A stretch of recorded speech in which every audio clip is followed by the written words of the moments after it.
নমস্কার বন্ধুরা, welcome back to my channel Manisha kitchen বিডিতে সবাইকে স্বাগতম। প্রতিদিনের মতো আজকে একটা রেসিপি নিয়ে চলে এসেছি। আজকের রেসিপিটি হচ্ছে নিরামিষ ফুলকপির কালিয়া। এই জন্য আমি এখানে একটা ফুলকপি নিয়ে নিয়েছি, আর এই ফুলকপিটা কিন্তু বেগুনি কালারের। তো আমি প্রথমেই ফুলকপিটাকে কেটে নিব। ফুলকপি সবথেকে কাটার উপায় হচ্ছে এরকম করে উল্টিয়ে ফুলকপিটাকে এরকম করে ছাড়িয়ে নেওয়া। এতে খুব তাড়াতাড়ি ও সহজভাবেই ফুলকপিটাকে ছাড়িয়ে নেওয়া যায়। তো আমার যতটুকু পরিমাণ ফুলকপি লাগবে আমি ততটুকু পরিমাণ নিয়ে নিব, মিডিয়াম সাইজের করে নিব। এই ফুলকপির কালিয়াটা রান্না করা খুবই সহজ, যে কেউ চাইলে এই রান্নাটি করতে পারবে। এটা রান্না করতে যেমন সহজ, খেতে অনেক সুস্বাদু হয়।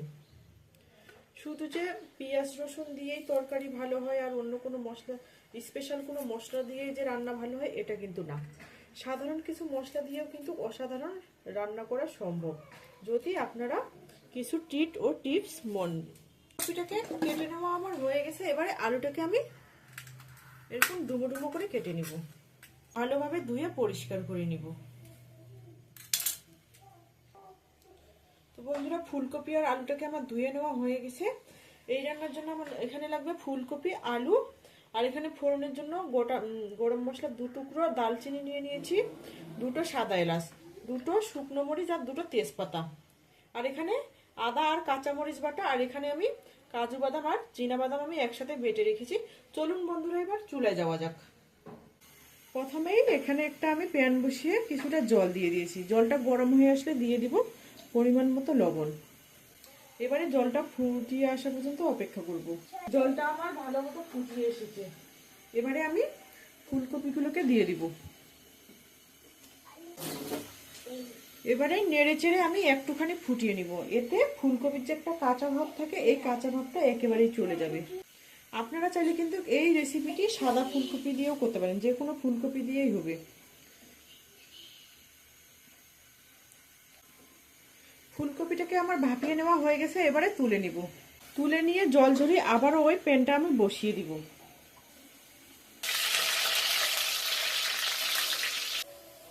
আলুগুলো আমার কিছুটা ভেজে নেওয়া হয়ে গেছে। এবারে আমি ফুলকপিগুলোকে দিয়ে দিব।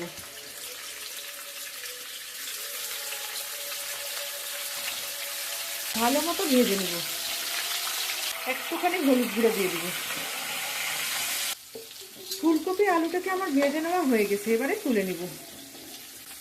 আমি কিন্তু লাল লাল করে ভেজে নিয়েছি, দেখতেই পাচ্ছেন। বন্ধুরা, আমার এই রেসিপিগুলো যদি ভালো লেগে থাকে প্লিজ একটা লাইক করবেন, একটা কমেন্ট করবেন, আর আপনি যদি নতুন হয়ে থাকেন আমার এই ক্ষুদ্র চ্যানেলটিকে সাবস্ক্রাইব করে দিবেন, আর পাশে থাকা বেল আইকনটি প্রেস করে দিবেন। এতে আমার ভিডিও ছাড়া মাত্র আপনাদের কাছে নোটিফিকেশন চলে যাবে। আমি দিয়ে দিব শুকনো মরিচ 2টো, তেজপাতা 2টো মাঝখান থেকে ছিঁড়ে দিলাম, 2 টুকরো দালচিনি আর 3টে সাদা এলাচ। ভেজে নিব কিছুক্ষণ। একটা মিষ্টি গন্ধ আসলে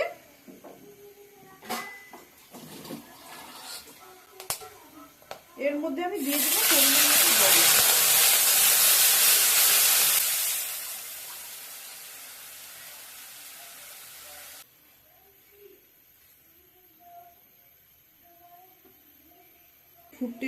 ফুটিয়ে আসতেছে। এবারে আমি দিয়ে দিব পরিমাণ মতো লবণ, 2 চামচ লঙ্কা গুঁড়ো, হলুদ গুঁড়ো 1 চা চামচ, জিরে গুঁড়ো 1/2 চা চামচ, ধনিয়া গুঁড়ো 1 চা চামচ। সব মশলাগুলোকেই দিয়ে দিব। এবারে ভালোভাবে মিশিয়ে নিব।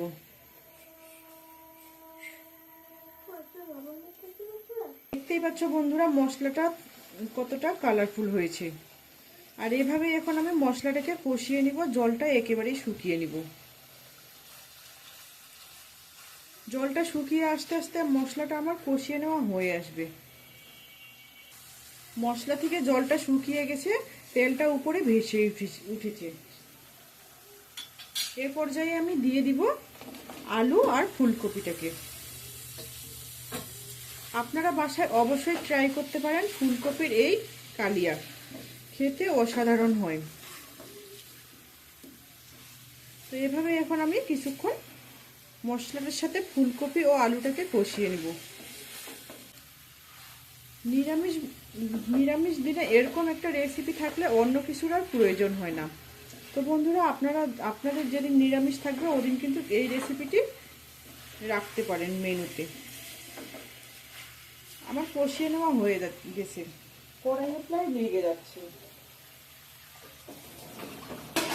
এই পর্যায়ে আমি জল অ্যাড করে দিব। জল অ্যাড করে দেওয়ার সাথে সাথে চুলা আঁচটা বাড়িয়ে দিব।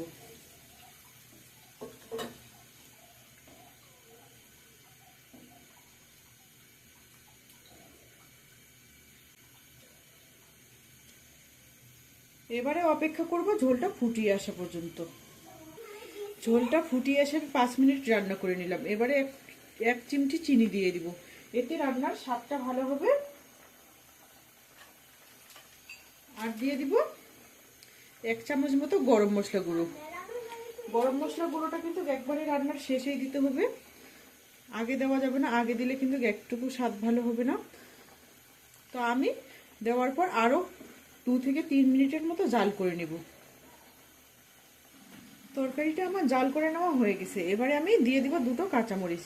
বন্ধুরা, দেখতেই পাচ্ছ রান্নাটা কতটা সুন্দর হয়েছে, আর খেতেও কিন্তু অসাধারণ। তো আজকের রেসিপিটা এ পর্যন্তই। দেখা হবে অন্য কোনো রেসিপি নিয়ে। ততক্ষণে ভালো থাকবেন, সুস্থ থাকবেন। Thank you for watching my video. এবারে আমি রান্নাটাকে সার্ভ করে দিব। এবারে আমি সার্ভ করে নিব।